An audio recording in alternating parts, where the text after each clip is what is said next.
Before you decide that you can't afford to move, you need to understand what your current home might already be worth to you. Hey, I'm Rachel Hayes. I talk about intentional living and real estate. Today, I'm breaking out the marker with the giant Post-it note, and we're going to go through a specific example. So if you've owned your home for quite some time, you may be sitting on some equity. We're going to break it down. We'll use the example of you bought a starter home about 6 years ago. Let's go with 2020, but right before everything went bonkers. And you bought it for $150,000. At the time, that was a turnkey ready home, 3-bedroom, 1-bath, good location, unfinished basement, city lot. It was charming and, it was ready to move in. So you put down 3%. At the time, we're going to go with rounding numbers just to make this really easy. It was $5,000 in down payment. So we've got this $150,000 home. And the down payment, we did 3%, which was close to $5,000. All right. And then you've owned this home for 6 years. So now that home is comping, or comparable properties, if you will, are comping for about $210,000 in listing price or sold value.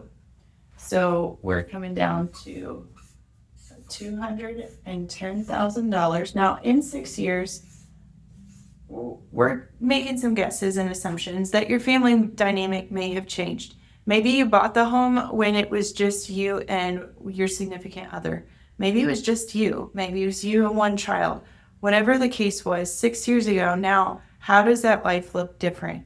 Maybe you're outgrowing it. You've added a dog. You need a little bit bigger yard. You've added 1 or 2 family members. And you need more than the 3 bedrooms that this was. So 3 beds, 1 bath. You really want another bathroom. But you're looking at current home prices and you're saying, well, yeah, my home is not worth a whole lot. So how do I go from point A to point B to buy that next home? So as we look at these numbers, already you can see there's a pretty big jump here. That's a $60,000 swing. I'm hoping that you can read some of my writing here. And then you've got this $5,000 hanging out that you put into the home right up front with that $150,000 when you bought the home. Then, of course, you've been making payments. So you have 6 years of payments.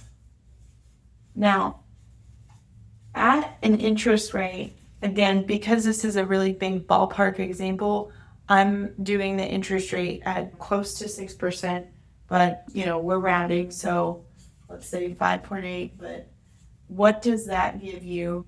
Because this is the percentage.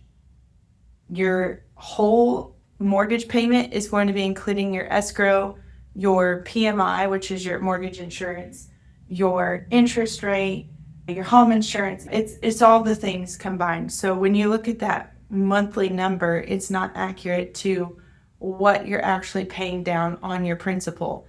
Your principal is this amount, the $150,000, minus your down payment, which was $5,000. So $145,000 that you have in a loan that you're paying down a little bit at a time here to get to paying down the full loan. In the 6 years, you've paid $12,444 towards the principal. All right, so we're going to say ballparking $12,500 towards the principal of that $145,000 that you started with owing. That was your loan. So now you've got the $210,000, you've got the $150,000, you've got that $5,000, you got this $12,500. So how does this all work together? You take the $210,000 minus $150,000, that was giving you that $60,000 number. Then you add the $12,500 that you have paid in, and that gives you $72,500. Then of course you add in that $5,000 that you already paid. So now you're at a total of $77,500. We're gonna write that down here. $77,500. Now, quick math, ballpark, but this can then turn into a down payment for you.